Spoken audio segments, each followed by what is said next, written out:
This is a quiet and beautiful town. The first ray of sunshine in the morning passes through the treetops and quietly shines on every corner of the town. The morning sun on the horizon was dyed with a touch of pink, and a fresh breath filled the quiet streets. The mountains in the distance are looming in the morning light, and a green forest sways gently in the breeze, as if it is swaying and dancing with the rhythm of the morning light. The whole town seemed to be enveloped in a soft golden halo, quiet and warm. At this time, a string of crisp bicycle bells broke the morning tranquility. Two young people rode bicycles happily, chasing each other, laughing, and throwing a deep joy and happiness on the shining golden path. They are Xiaowei and Ziwei. They are neighbors and have grown up together, like two blooming flowers, blooming with the light of youth in this quiet town. Every morning, Xiaowei would come to Ziwei's door on time and make an appointment to go to school together. He used the first ray of sunshine in the morning as a gift to Ziwei, lighting up her smile and warming her heart. Ziwei took the sunshine from Xiaowei. Her smile was filled with happiness and sweetness, as if the whole world had become better because of Xiaowei. After school, Xiaowei and Ziwei always explore every corner of the town together. They walked on the green grass, listened to the singing of birds, felt the caress of the breeze, and enjoyed this beautiful world. They also climbed a hillside together, overlooking the scenery of the entire town, and their hearts became closer to each other at this moment. And every night, they sit under the tree, count the stars, tell each other about their dreams and visions, and discuss their imagination and plans for the future. Under the moonlight, their laughter was as clear and sweet as silver bells, rippling in the night sky and warming each other's hearts. From school to work, Xiaowei and Ziwei are sweet partners that everyone admires. Their love story is like a beautiful picture, engraved with the mark of youth and leaving eternal memories. However, the wheel of fate turned on an ordinary day. Ziwei's family suddenly fell into financial difficulties. Her parents were burdened with heavy debts due to the failure of their agricultural products business. In order to help the family get out of trouble, Ziwei's parents decided to marry her into a financially superior family to help solve the family's financial problems. When Ziwei learned that her parents were going to marry her to someone else, her heart was filled with endless pain and suffering. She knew that the love between herself and Xiaowei had become a luxury, and her parents' financial difficulties required her sacrifice and help. Sitting in the corner of the room, Ziwei's tears kept flowing. Her heart felt like being stabbed by 1,000 knives, and the pain was unbearable. She felt like her heart was being torn apart, and conflicting emotions were surging in her heart, and she couldn't find an outlet. However, despite the pain in her heart, Ziwei knew she had to make sacrifices to relieve the pressure on her parents. She knows that her parents are the most important people in her life. They have worked hard to raise her. For their happiness and well-being, she is willing to give up her own happiness and dreams. When Xiaowei learned the news of losing Ziwei, his heart felt as if a sharp blade had been stabbed into his heart, causing severe pain. It was as if a huge, black, sticky mass of asphalt had been poured over his body from the beginning, locking him firmly inside. There was no light, no breathing, no limbs to move, and no brain to think. Tears welled up in his eyes, and endless sadness and despair surged in his heart. Xiaowei remembered that he and Ziwei had longed for a small family in the future, thought of plans to visit so many beautiful places, and thought of spending his old age happily surrounded by his children and grandchildren. All of this has become a broken dream, and every broken fragment breaks Xiaowei's heart. Xiaowei, who had lost his direction and goal, didn't know where to go. He looked around and saw only confusion and helplessness. Xiaowei hated herself even more, feeling that she was too useless and could not give Ziwei a bright future. He hated that he had no money and had no way to solve Ziwei's family's financial difficulties. He felt that he was such a failure. Xiao Wei even began to doubt the meaning of his life. With no direction, no money, and lost love, what's the point of living?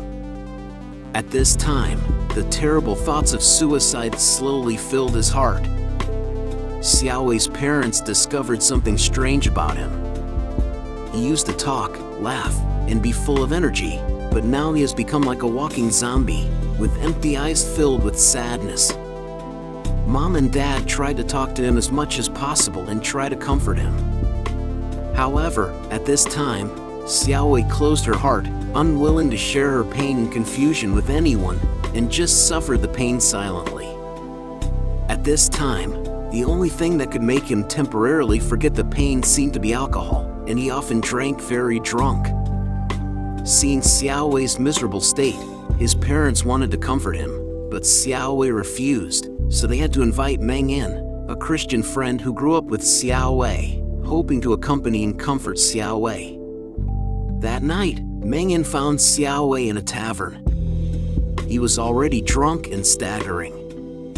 Meng Yan sat across from him and tried to chat, but Xiao Wei looked at him angrily, with bloodshot eyes full of hatred, and shouted at him. "Go away! I don't need pity! Don't listen to your nonsense! What's the point of living?" Xiao Wei picked up the beer in front of him and poured it on Meng Yan's face. Meng Yan wiped his face with his hand and still said in a soft voice, "I'm not in a good mood today. Let's go home and talk some other time." Perhaps because of Meng Yan's calmness, Xiao Wei's rage also eased a little. With the help of Meng Yan, I staggered home. The next day, Meng Yan came to Xiao Wei's house again.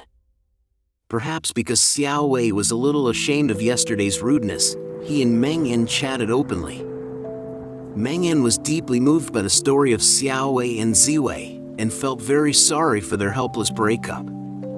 At this time, he was even more worried about Xiao Wei's pessimism and world weariness. He looked at Xiao Wei seriously and told him that in fact, he had a friend who could fully understand his pain and would definitely accompany him out of such pain. Meng Yan took out the Bible and found Psalm 34 verse 18. "The Lord is close to the brokenhearted and saves those who have a contrite spirit." This friend who can understand everyone's pain is Jesus. Meng Yan suggested that Xiao Wei can confess your pain and helplessness to him through prayer. That night, Xiao Wei still couldn't sleep. Ziwei's face always appeared in his mind. The pain and sadness were like a hand tightly clenching Xiao Wei's heart, making it difficult to breathe. At this time, he remembered the advice of Grace and tried to put his hands together and pray to Jesus, whom he did not understand well. Slowly, it seemed that a warm current rose up and enveloped him in his heart. The calmness he had not felt for a long time entered his heart, and Xiao Wei slowly fell into sleep. In the days that followed, Meng Yan kept accompanying Xiao Wei, not only chatting with him, but also walking and exercising with him, trying his best to get Xiao Wei back on the normal track of life. By grace, I gave Xiao Wei a Bible and constantly used God's words to comfort and inspire Xiao Wei. Gradually, Xiao Wei began to open his heart and listen to Meng Yan's persuasion and revelation. One morning, Meng Yan made an appointment with David to go hiking together and waited for the sun to rise on the highest peak of the town. At dawn, the sky turned slightly white, and the surrounding mountains were looming in the hazy morning mist. As time goes by, the eastern sky begins to show a faint orange color, gradually becoming brighter. The sun has not yet fully risen, and the sky is already dyed in brilliant golden and pink colors.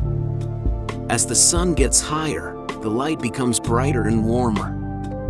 The mist in the mountains began to dissipate under the sunlight, revealing verdant mountain forests and winding streams. Everything became vibrant at this moment, as if nature was slowly waking up. Standing on the top of the mountain, facing the morning breeze, witnessing all this is refreshing. The sun shone on the faces of Meng Yan and David, warm and soft, seeming to bring infinite hope and strength. At this moment, The magnificent scene between heaven and earth is intertwined with the excitement in the heart, making people feel unparalleled shock and emotion. When standing on the top of the mountain and looking into the distance, Xiaowei's thoughts suddenly became clear. The mountain peaks that usually looked very high on the road in the town seemed to be very small when viewed from the highest point. At this moment, his heart seemed to be touched by God, and a warm current poured over his whole body from the top of his head. At this time, Xiaowei deeply understood that humans were created by God and had a noble identity and a great mission. Before that, he had never realized that he had such a noble status, and he understood that a person might only live for a few decades in this world, but he could do many things to glorify God and help people in need. When Xiaowei looked far into the distance, he suddenly understood that the numerous mountain peaks that usually seemed unattainable were already dwarfed and worth mentioning when viewed from a high place. Xiaowei realized that many times he fell into despair because his vision was too narrow and he only saw the difficulties and pain around him. He felt that they were like a heavy mountain pressing on him, which was painful and had no way out. However, when he raised his gaze to the height of God's salvation through God's words and looked at his entire life, he discovered that his vision was actually too low, so he could not see the light. When God improved his vision through the words of the Bible, he discovered that the difficult mountains that could not be climbed in the past are actually very small. Once you rely on the help of Jesus and successfully climb over, there are many smooth roads behind the difficulties. He re-examined his situation and realized that suicide was not a solution to the problem, but a weak move to escape reality. He realizes that even if he loses his love, he still has a life and a future worth cherishing. Xiaowei firmly believes that he is still very young and has a long way to go in life. Maybe one day in the future, God will give him a partner with whom he is deeply in love, and they will form a happy family with lovely children and spend a lifetime together. Although the relationship with Ziwei is precious and unforgettable, Xiaowei believes that God will definitely give him grace and allow him to have a better family and love. Xiaowei now understands that although love is important, it is not everything in life. As a child of God, there are too many missions to complete, and there is too much peace and joy waiting for him to experience. The golden sunshine shone all over Xiaowei's body, and a warmth flowed into the depths of his heart. He couldn't help but admire. Lord Jesus, thank you! Thank you for your company! Thank you for your reminder! Thank you for your salvation! I would like to follow you all my life. Romans 15 verse 13. May the God of hope fill your hearts with all joy and peace through faith, so that you may abound in hope by the power of the Holy Spirit.